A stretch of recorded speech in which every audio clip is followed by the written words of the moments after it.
What the heck are you doing? Ready? Here we go. Oh my God! Oh my God! That's how we do it. Okay. Were you shocked by the stories of abuse in Shane Dawson's Mind of Jake Paul parts 3 and 4?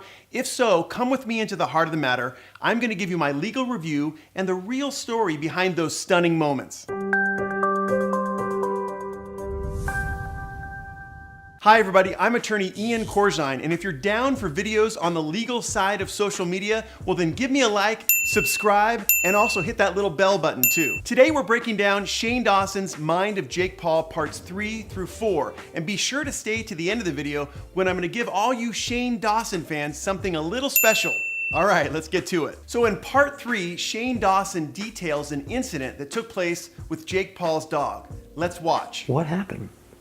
Dad is vlogging, and in the background, the dog is barking, and the girl's holding it, and then Jake and Logan are trying to tell the dog to be quiet, and then Logan grabs a plate and smashes it right in front of the dog. Really? And it's like, be quiet, like it's like a joke. And the dad's just like, watching. Like my new shirt. You guys like my new shirt? So is breaking a plate loudly near another dog a crime? For this, we're going to turn to California Penal Code section 597. This law makes maliciously torturing a dog a crime. Could be a misdemeanor, could be a felony, it depends upon how it's charged. Either way, it means real jail time. But was this malicious? Did Logan Paul really intend to scare the dog and maybe hurt the dog? Or was it just being a reckless dope? The other question that comes to me is whether or not Logan Paul was actually torturing the dog. I mean, many people have been prosecuted for putting a dog in a hot car for extended periods, not feeding a dog, keeping a dog in a cage. All that stuff equates with torture. However, in this particular case, Logan Paul did throw this plate and it did make a loud noise and it could have created anxiety in the dog. You know, my take is that Logan's conduct did not rise to the level of a violation of 597. He didn't appear from that clip to have the intent to torture the dog. But what do you think?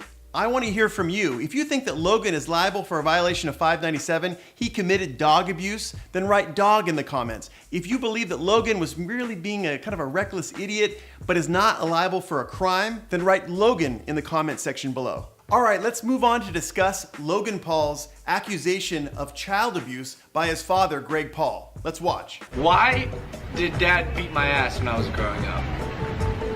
Did I beat your ass? Would you up, dude? His mom's face. Oh, You know, when I watched this clip, I felt so bad for Logan Paul. It's no wonder that he grew up to be an outrageous bully to others. But let's look at the law for a moment. Is it legal to beat up your son or daughter? Well, the law recognizes that every parent has a right to raise his children as he or she sees fit, but that does not include the right to commit child abuse. Under California Penal Code section 11615.4, child abuse is any cruelty inflicted upon a child. This could include mental abuse, physical abuse, sexual assault, and neglect. Surely in this case, if you believe what Logan Paul said, Greg Paul, his dad, is liable for child abuse. I only wish that he could face the consequences and see all the harm that he inflicted. Okay, we gotta move on. Let's look at the privacy rights of Jake Paul and Team 10. Do you remember that scene in part 4 where you have all the kids and the paparazzi and all the hubbub outside of Jake Paul's house? Well, let's watch. Hey, don't pound. Guys, don't pound. Knock. Knock is courteous. Teensy, the wall. Get a piece of it. Look at the dad. Gentle, they make you famous. Gentle with the children, they make you famous. Can we keep Okay, moving? but gentle, they make you famous. Remember, they give you paychecks, they make you famous, you stay gentle. And remember, you guys make them famous, you guys give them paychecks. I've watched that clip so many times making this video, and the lady that says, they make you famous, gentle, gentle, drives me up the wall. But we gotta get to the law. You know, the California Constitution guarantees everyone the right to privacy. But do these people, these kids, these photographers, whoever they are, camping out in front of Team 10's house, did they violate Jake Paul's right to privacy and the rights to privacy of Team 10? Well, California law makes it a crime to stalk someone under California Penal Code section 646.9. But the victim of the crime must feel fear, reasonable fear, that his life is put in jeopardy. It doesn't appear that we have the facts for stalking in this particular instance. It looks like Team 10 is more annoyed than afraid for their safety. So this probably falls within California's anti-paparazzi statute, which is under 1708.8.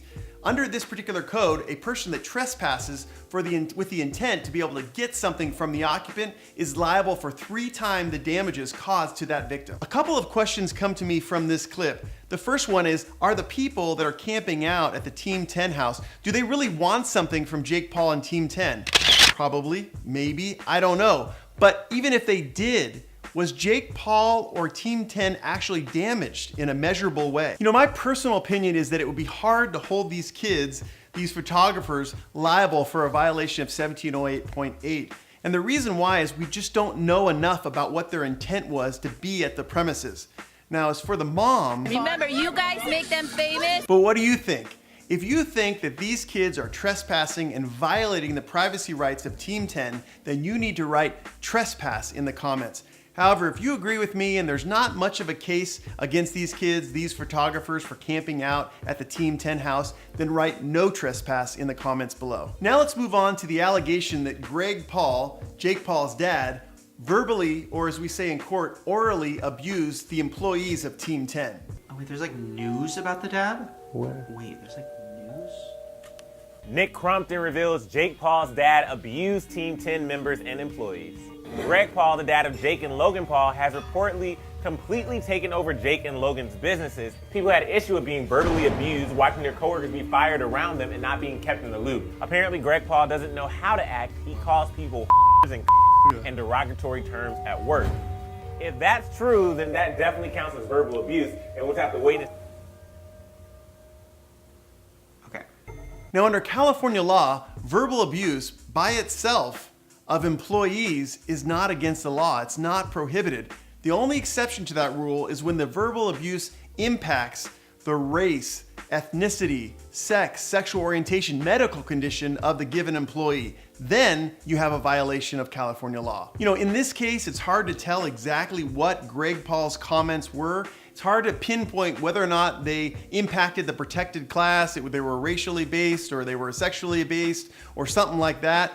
But if we found the actual transcript, someone testified to these statements and they impacted a protected class, then the Team 10 employees have a cause of action against Greg Paul. All right, so now you have the legal side of Shane Dawson's Mind of Jake Paul parts 3 and 4. Now it's time for that little gift I mentioned.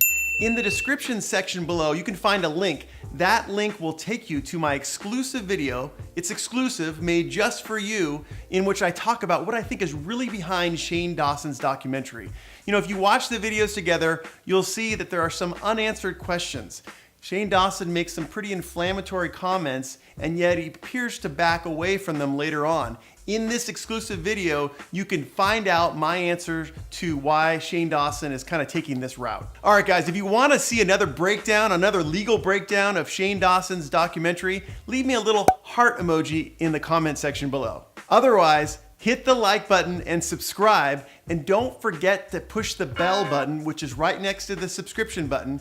You'll be notified every Wednesday when a new Heart of the Matter video comes out. I'm looking forward to watching with you Shane Dawson's Mind of Jake Paul parts 5 and 6 coming up this week. It should be really, really interesting. I guess we're gonna get an interview with Alyssa Violet, who of course was Jake Paul's girlfriend and also his brother Logan Paul's girlfriend.